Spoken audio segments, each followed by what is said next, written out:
That was Larry Hoover, more than 3 decades ago. At that time, the leader of the Gangster Disciples and convicted murderer told our John Davis he had a lot of time to think about ways to stop the gang violence on the streets of Chicago.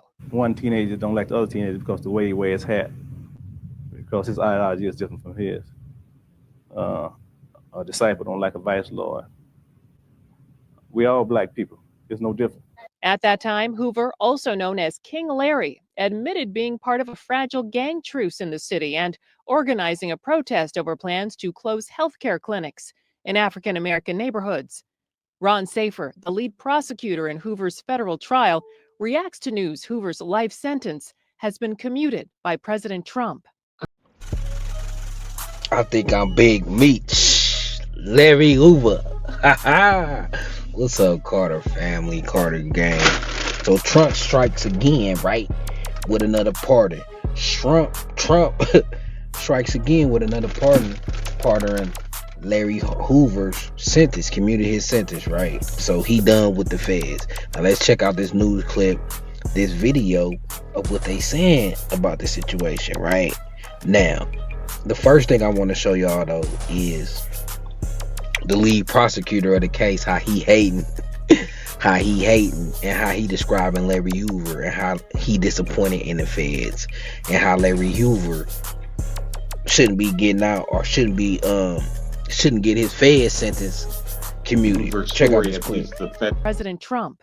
I was disappointed. I do not think that this is an appropriate end to the Larry Hoover story, at least the federal part of it.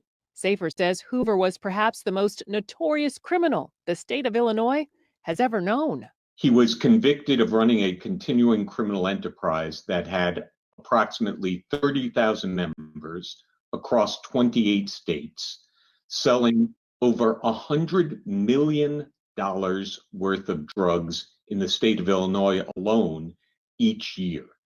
And he ran that entire operation with ruthless efficiency from prison, where he was serving a state sentence for double murder. Safer also told us about Hoover being recorded, saying teenagers needed to sell drugs for his criminal organization.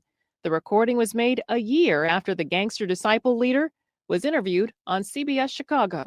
There was another tape where Larry Hoover said, "You have to share your drugs with these children," and I'm talking about 12 years old, 13 years old, 14 years old, so that they can sell it and they can have something. And he said, make them know that with you, they are somebody, and without you, they are nobody. Meantime, shortly after the commutation announcement, Hoover's son posted this picture on Instagram. That's a White House official holding a copy of the commutation. Hoover's attorneys say they're thrilled he's going to be released from federal custody, but again, he still has a 200-year sentence to serve for his crimes in Illinois. In the newsroom, Suzanne Lomignot, CBS News, Chicago. Thank you. So that's the key part right there. He still got that 200 years that he owed the state. Now the state judge could do the same thing Donald Trump did and let Larry Hoover free. Now, I think Larry Hoover got washed with the 200 years because I think the most serious crime he got for that 200 years was a murder in 1973. Now, y'all got to remember in the 60s and 70s, people was getting 10 to 15 years for murder and they would be able to come home off 50% served. So I don't know how he got 200 years, right? And on top of that, it's been how many years? It's been damn near 50 something years since that murder, right? You still around. I mean, I think you deserve a second chance at life, but you know, he going back to the state in this Illinois, and he's the leader and the creator of the Chicago gangland, the GDs, him, David Barksdale with the BDs, or you got Jeff Fort, right? I think he is Stone. Forgive me if I'm getting the information wrong. I ain't from Chicago, but I know Jeff Fort, David Barksdale, and Larry Hoover is the pillars and pioneers of what started the Chicago gangland. So the state of Illinois might be EBK on the Chicago gangland founders. Like, if they really hate crime, they would hate the man that started this war in a city that's been warring since the 60s and the 70s. So they might still have a bad taste in their mouth about Larry Hoover. They might not care that he or he ain't on that no more. They might feel like you deserve to die in jail even with change. You deserve not to be forgiven from what you've done to the city that's still affecting the city to this day. And then on top of that, that's better business for them. You know, see, they make money when guns bust. They make money with crime, right?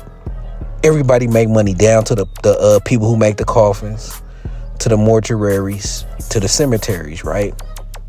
And then the judicial system making money because the murderer going to jail and they taking your tax money to house this person, right? And then they getting free labor from the majority of the inmates, right? So this people going to jail is big business. If they really think Larry Hoover could stop the crime, which I don't think he can. He could save a few lives, though. He could save thousands of lives. But Larry Hoover ain't gonna stop the gang culture in Chicago. Niggas is not gonna stop banging in Chicago, right? But if they really thought he could change that, they definitely wouldn't let him out. Because if you change that in Chicago, that gonna be half the state money, right?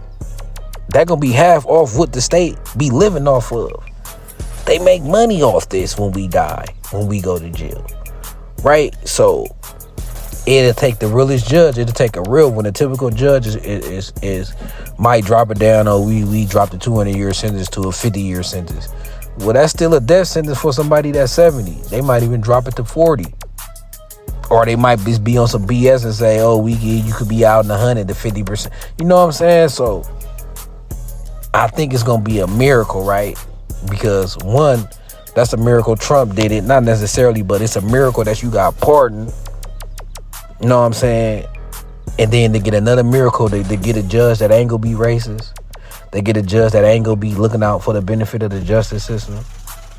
To get a judge that believe people can change. I mean, his chances is low. It'll take a real judge who have no racism, no prejudice, and believe somebody can change and really want to make a difference in Chicago. But you know, it's going to be hard to find a judge like that. They don't give a damn.